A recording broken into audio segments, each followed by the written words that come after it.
Welcome into WNBA Halftime presented by State Farm. Monica McNutt, Andrea Carter, Amina Smith here with you. We've got a heck of a game out there in Indianapolis. The Fever by 3. Caitlin Clark making her return after missing the last 5 games with that quad injury.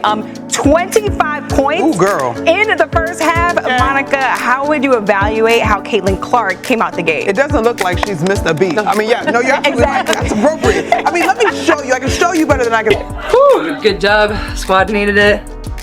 Played Fever way. I love it. More of them. Coming into this after 2 weeks off, do you anticipate being on the minutes restriction today? Not that I've been told. I don't anticipate, a certain level. I'm not a huge fan of minute restrictions. I think that's silly. I told them, I don't want to come back unless I'm 100% full go. Why would I be out there to play 20 minutes? I'm out there to win and give everything I have for this team. The basketball world by storm. Caitlin Clark is back. And not just back, but with a vengeance. The Indiana Fever superstar made her long-awaited return in an electrifying matchup against the New York Liberty. And let's just say, she didn't hold back for a single second. From logo threes to commanding the offense like a true floor general, Clark lit up the court, silenced doubters, and reminded the world why she's one of the most important figures in basketball right now. Buckle up, because this game was more than just another matchup, it was a statement.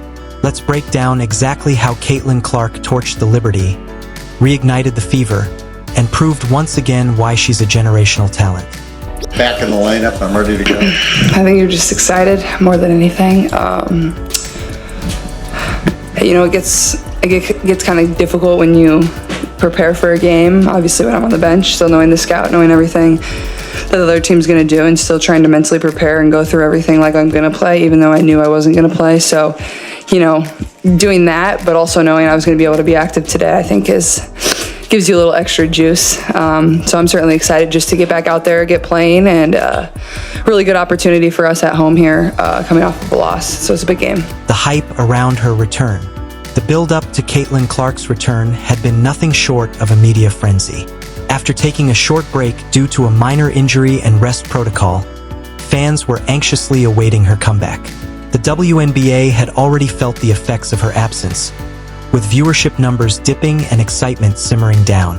But when word got out that she'd suit up against the New York Liberty, Coach White has told me, just give yourself a little grace as you kind of figure things back out, as you get back into the groove here.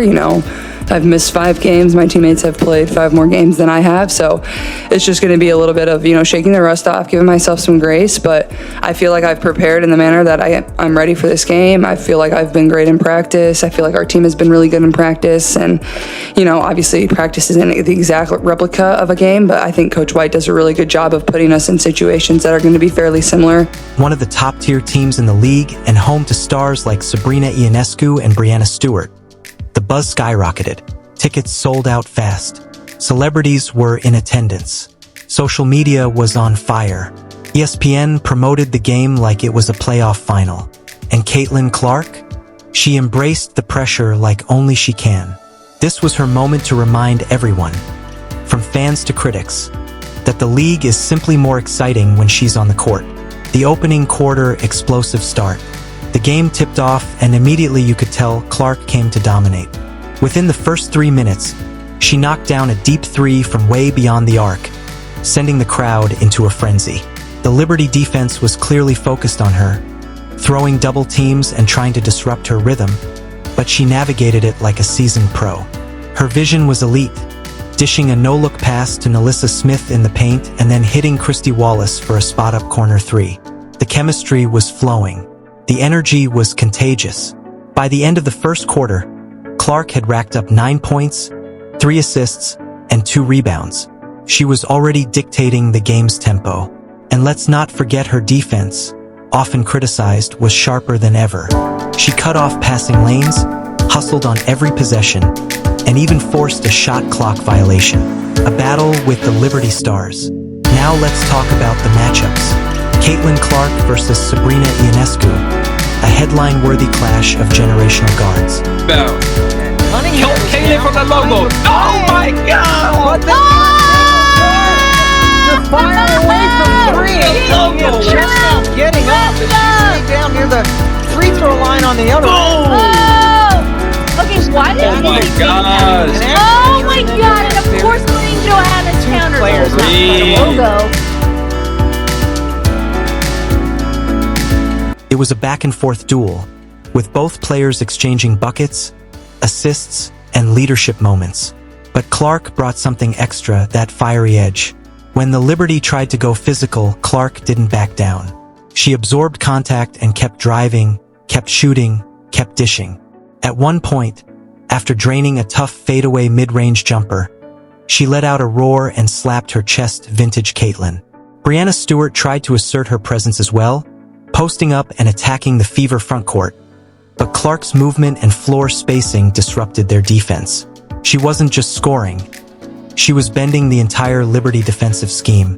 Backslash the deepest shots, crowd goes wild. Now let's talk about the shots. Caitlin Clark hit not one, not two, but 3 logo threes in this game. We're talking Stephen Curry range. The crowd erupted every time she rose from deep. These weren't desperation heaves, they were in rhythm, confident, clean releases. When she drained one from the Fever logo in the third quarter with a defender draped over her, the arena went absolutely wild. That shot was a moment of defiance. A statement that she's not just a shooter, she's the shooter. Even the Liberty bench was stunned. Coaches were shaking their heads. What do you even do against that kind of range? It wasn't just showmanship. These shots created spacing for her teammates. They stretched the defense. They demoralized the opposition. And for the fans, it was pure basketball magic. Leadership and intensity. What truly stood out in Clark's return wasn't just the stats. It was her leadership. She constantly huddled with teammates. She directed the offense with poise. She communicated on defense. When the Liberty went on a run early in the fourth, cutting the Fever lead to just 4 points, it was Clark who calmed the team down and then took control of the next few possessions. She found Lexi Hull for a clutch 3, then got to the line herself with a fearless drive. And when the Liberty tried to trap her full court, she handled the pressure gracefully and found the open player every time. Even head coach Stephanie White pointed to Clark's growth as a leader in the post-game interview. She's not just playing the game, she's owning it, White said. This was one of the most complete performances we've seen from her. Among her top highlights, a behind-the-back pass in transition to Smith for an and-one. A step-back 3 over Ionescu to beat the shot clock. A chase-down steal that led to a fast-break layup. And a dagger 3 with under a minute left that sealed the win. Every time the Fever needed a response, Clark delivered. Fan reactions and social media eruption. Social media exploded after the game. #hashtag Clark is back was trending within minutes. WNBA Twitter tweeted, Caitlin Clark is different. Dwayne Wade posted a clip of her logo 3, saying, sheesh. Even Steph Curry dropped a subtle fire emoji on a highlight post. Indiana Fever fans at Gainbridge Fieldhouse stayed long after the buzzer to cheer her name. She's the reason we're watching, one fan told ESPN. She brings hope. The post-game interview was vintage Clark, humble, competitive, and confident. I just missed being out there with my teammates, she said. We've got big goals, and this is just the beginning. What this means for the Fever. This win wasn't just a single game triumph, it felt like a turning point. With Clark back in full force, the Fever looked energized, cohesive, and dangerous. They executed well on both ends, trusted each other more, and moved the ball fluidly.